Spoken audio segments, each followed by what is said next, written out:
All right, man. Got some breaking news. Chris Haynes, shout out to him. Yahoo Sports reported that Blake Griffin's season could be over. He is expected to visit a knee specialist for his ailing knee, and could end up only playing 18 games in the 2019-2020 season. Let's talk about it. We back, Motor City Sports Talk. Make sure you hit that subscribe button, bell icon button, share the video.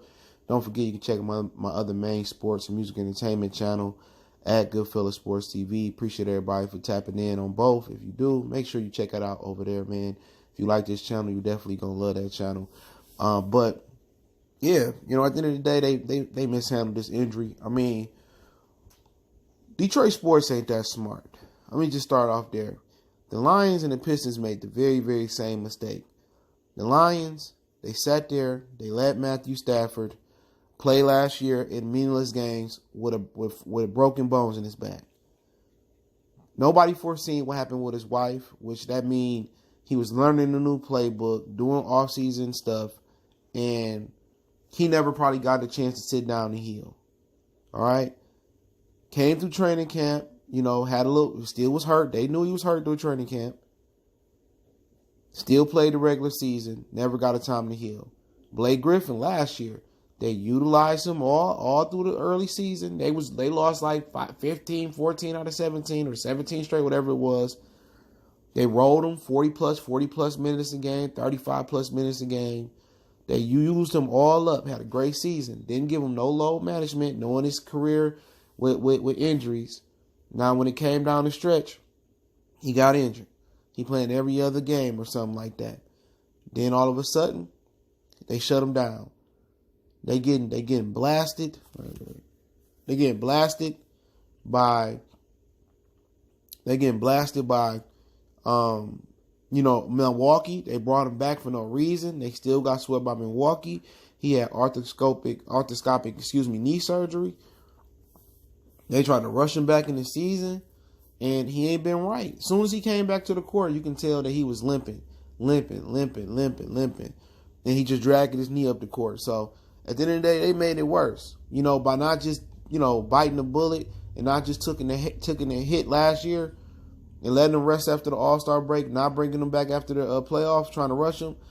They forget you got like $40 million invested into this dude per year almost for the next 3 seasons. So pretty much, instead of just shutting him down or load managing him last year, you know what I'm saying? Instead of shutting him down or load managing him, better yet, now you lose him for the entire 2019-20 season, basically, except for 18 games. Now, we see what the surgeon or the doctor say about his knee injury. You know what I'm saying?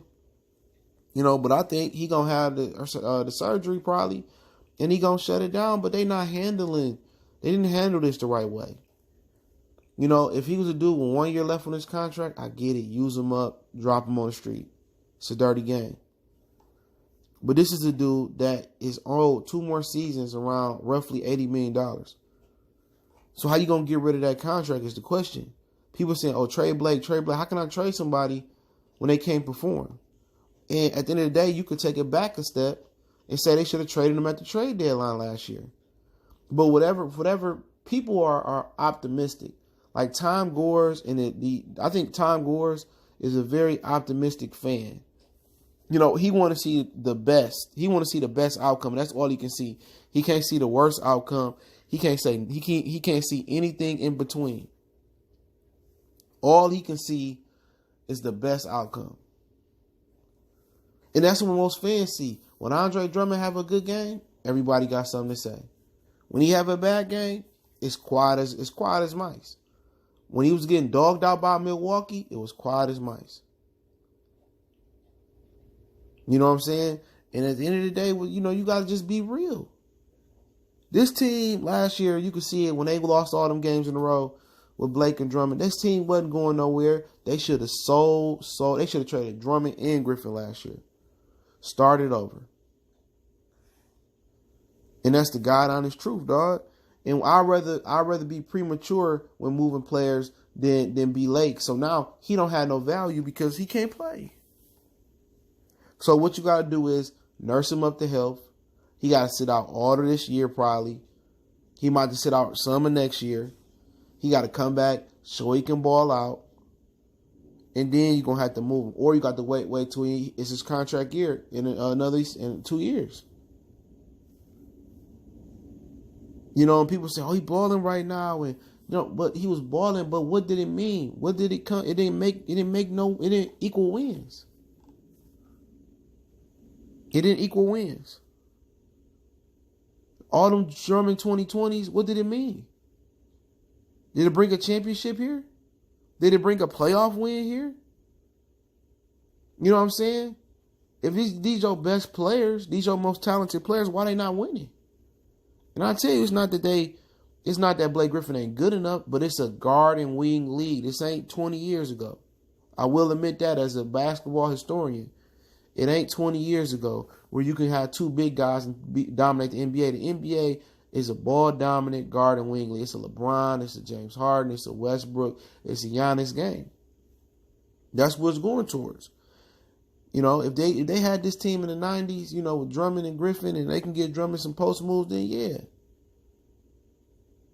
Griffin can't be your primary, he can't be your primary ball handler. He can buy you some time. He can't be LeBron. But like I said, they handled him the wrong way. You know, maybe if he was only making $10 million a year, $15 million a year, $8 million a year, they didn't handle him like a $80 million baby. They did it wrong. When he was NBA All-Third team, they should have sold him right then and there. Should have traded him and Griffin and started over. But they wanted to battle for the 8th seed. Like, it was Milwaukee, we had no success versus them in the last couple years. And you go back to Stan Van Gundy just gutting his team out of all the talent they did have. Getting Reggie Jackson. Unfortunately, Brandon Jennings got injured, so that opened the door for that. Getting rid of Morris. Getting rid of Tobias Harris. Getting rid of all the little talent we did have. To really open the gates for the Clippers to get Kawhi and get Paul George. And what happened for us? Nothing. Blake Griffin didn't bring a win here. Blake Griffin was a broke down superstar on his way out, and they knew it. They finessed us. You know, but he got to get healthy now. And we stuck with him for now. Not to make it sound bad. If he get healthy, he's a good player, but the team is in rebuild. But I also think guys like Blake Griffin and Derrick Rose, they deserve to win. They deserve to be competing for championships. Not saying they're as old as Gary and Karl Malone was, but their bodies might be like they was. They deserve to be, try to get attached on and try to contribute to a championship caliber team. But this is what happens when you don't have no basketball guys in there. This is what happens when you have a fanboy owner that just want to be optimistic and stuff of that nature. Or he just want to put a winner on the floor because he gave a lot leaving the Palace of Auburn Hills. He gave up parking. He kept all the money for parking. You go downtown, no, you don't own all that parking. He took a loss to bring the team back to Detroit. And we gotta be in debt to him for that.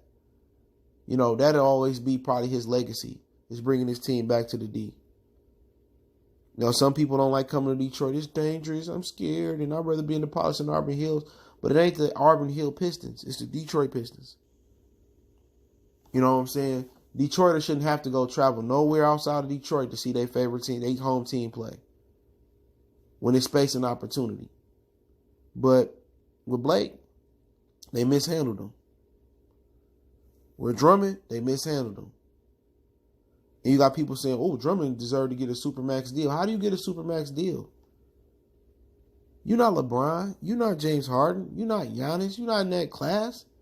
Drummond not even a top 20 player. Look at last night, 2 for 13. He can't even put layups. He barely can put the ball in the hole. He eye level with it, man. Come on, man. But hopefully Blake get better, man, and he able to come back, continue his career, and contribute and play at a high level, man. But I linked our article from Yahoo Sports. Shout out to Chris Haynes. He do some good work. One of my favorite writers, especially when you're on TV, man, do a good job. But don't forget, we on Facebook, Instagram, Twitter. Reach out to the email if you have a business question, inquiry, sponsorship, video request. Keep sharing the videos. Appreciate the love, support. Want to make a donation? The information there. Best way to donate, share the video. And don't forget, check my other channel out for more sports, music, news, and entertainment at Goodfella Sports TV right here on YouTube. One time for the one time. It's your boy CJ Goodfella, Motor City Sports Talk. We gone.